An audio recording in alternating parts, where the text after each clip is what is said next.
Good afternoon. साथी news MH11 या YouTube चॅनलमध्ये मी शकील सय्यद आपल्या सर्वांचे मनपूर्वक सहर्ष स्वागत करतो. महाराष्ट्र राज्य सरकारने नुकतीच आता माझी लाडकी बहीण ही योजना सुरू केलेली आहे. या योजनेचं मी सहर्ष स्वागत करतो. त्याचबरोबर माझी बांधकाम कामगार योजना ही जी योजना आहे त्या योजनेमधून अनेक महिलांना अनेक लाभ भेटत असतात. परंतु जर हे लाभ भेटत असताना अनेक महिलांची इथं काही जे एजंट लोक आहेत, जे काही संस्था आहेत, हे एजंट लोक ह्या महिलांची आर्थिक लूट करत आहेत. याकडे राज्य सरकार लक्ष देणार का, हा माझा खूप मोठा प्रश्न आहे. आज जर बांधकाम कामगार योजनेसाठी जर महिला फॉर्म भरण्यासाठी येत आहेत, पाठीमागचेच 2-3 महिन्यापूर्वी ज्यावेळेस लोकसभा निवडणूक लागण्या अगोदरच मी स्वतः डोळ्यानं पाहिलं की या महिलांना जे काही पेटी वाटप असेल, जे बांधकाम कामगारांना जे काही साहित्य लागतं हे साहित्य देण्यासाठी तिथं बोलवलं होतं. त्यावेळेस त्या महिलांना मी भेटलो व त्यांची मुलाखत घेतली. त्यावेळेस त्या महिलांनी मला व तेथील कामगारांनी सांगितलं की सुरुवातीला आमच्याकडून फॉर्म भरण्यासाठी ह्या एजंट आणि या ज्या संस्था आहेत त्या संस्थांनी आमच्याकडून कोणाकडून 800 रुपये, कोणाकडून 1200 रुपये, कोणाकडून 1000 रुपये अशा रकमा घेतल्या होत्या. तर ही खूप चिंतेची बाब आहे. यासाठी मी माझ्या साथी न्यूज MH11 वरती याविषयी मी तो व्हिडिओ टाकलेलाच आहे. तुम्ही जर पाहिला तर तुम्हाला तो व्हिडिओ पाहायला भेटेल. तर बांधकाम कामगारांकडून असे पैसे म्हणजे सुरुवातीला फॉर्म भरण्यासाठी त्यांच्याकडून पैसे घेण्यात आले. त्यानंतर जे काही बांधकाम कामगाराला जे साहित्य लागतं ते साहित्य देतेवेळेस त्यावेळेसही त्यांच्याकडून 1000, 1200, 800 रुपये जसे निघतील तसे वेगवेगळ्या संस्थांकडून तसे पैसे घेण्यात आले. तर सांगायचा मुद्दा काय आहे युवकांनो, की महिलांची असेल किंवा बांधकाम कामगारांची इथं ज्या काही संस्था आहेत इथं आर्थिक लूट करत आहेत. याकडे राज्य सरकार लक्ष देणार का? खरंच तुम्ही बांधकाम कामगार योजनांना, बांधकाम कामगार महिलांना जर तुम्ही भगिनी किंवा स्वतःच्या बहिणी मानत असाल तर तुम्हीच इथं लक्ष द्याल अशी माझी तुम्हाला विनंती आहे. आत्तासुद्धा बांधकाम कामगारांना ज्या घरगुती लागत आहेत ते भांडी वाटप भेटणार आहे, म्हणजे भांडी जे लागतात ते भांडी भेटणार आहेत. तर यासाठीही ज्याचे कार्ड रिन्यूअलला आलेलं आहे, म्हणजे ज्याची एक्सपायरी डेट आहे, त्याची मुदत संपलेली आहे, अशा लोकांनाही सुद्धा ही लोक रिन्यूअल करायला सांगतात. आणि रिन्यूअलची फी आहे 500 रुपये, म्हणजे 500 रुपये फी हे एजंट लोक मागत आहेत त्या कामगारांकडून.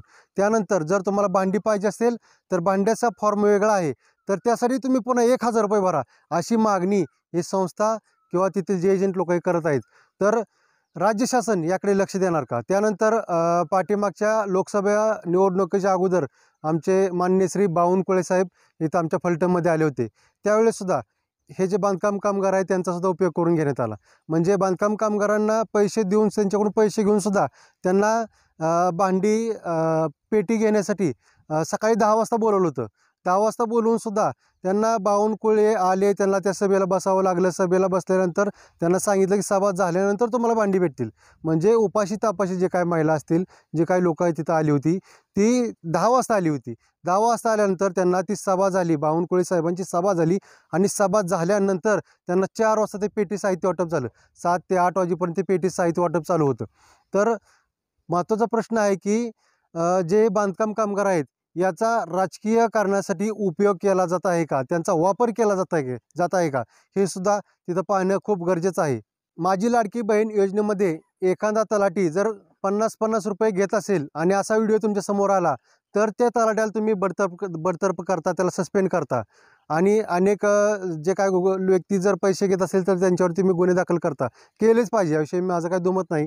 परंतु जर बांधकाम कामगार योजनेमध्ये जर फॉर्म भरण्यासाठी काही लोक आली, व्यक्ती आली, यांच्याकडून फॉर्म भरण्यासाठी 500, 1000, 1200, 1500 रुपये अशी कोणी व्यक्ती घेत असेल, साहित्य देताना सुद्धा ते फॉर्म भरताना पुन्हा 1200, 1500, 1000 रुपये घेत असेल, तर माझा राज्य सरकारला प्रश्न आहे की तुम्ही यांच्यावरती कारवाई करणार का?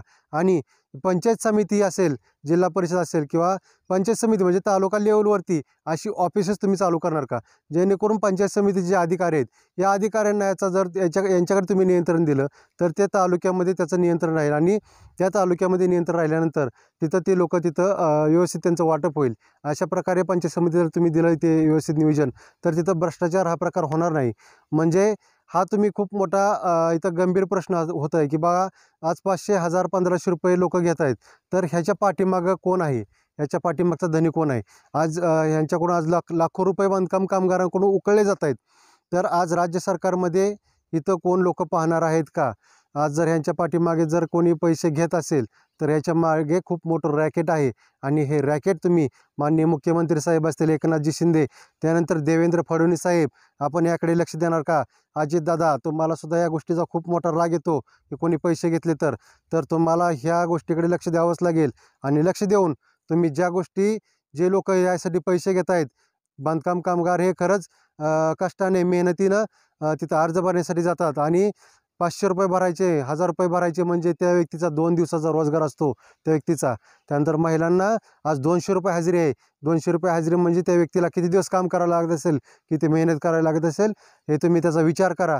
आज तुम्ही गांभीर्याने विचार करणं खूप गरजेचं आहे. बांधकाम कामगारांना तुम्ही अनेक योजना देत आहे, परंतु या योजनेच्या पाठीमागे काही लोक भ्रष्टाचार करतायत. याकडे आपण गांभीर्याने लक्ष द्यावं अशी माझी तुम्हाला नम्रपूर्वक विनंती आहे. बांधकाम कामगारांकडून पैसे घेणारे जे रॅकेट आहे, या रॅकेटचा आपण शोध लावणार का?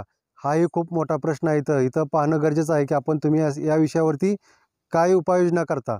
माझी राज्य शासनाकडून एकच अपेक्षा आहे की आपण सर्व महिलांना समान न्याय द्यावा. जर माझी लाडकी बहीण या योजनेमध्ये असणाऱ्या महिला ह्या तुमच्या बहिणी आहेत, परंतु बांधकाम कामगार योजनेमध्ये ज्या काम करतात महिला, यांच्याकडून आर्थिक लूट होते, तर ह्या तुमच्या बहिणी नाहीत का? आणि जर याचं उत्तर यस असेल, होय असेल, ह्याही तुमच्या बहिणी आहेत, तर तुम्ही गांभीर्याने याचा विचार करून तुम्ही जे लोक पैसे घेताय त्यांच्यावरती कारवाई करचाल आणि याचं शासकीय ही जी यंत्रणा आहे योग्य त्या प्रकारे शासकीय यंत्रणा तुम्ही राबवचाल या आशा बाळगतो. इथं मी थांबतो. धन्यवाद.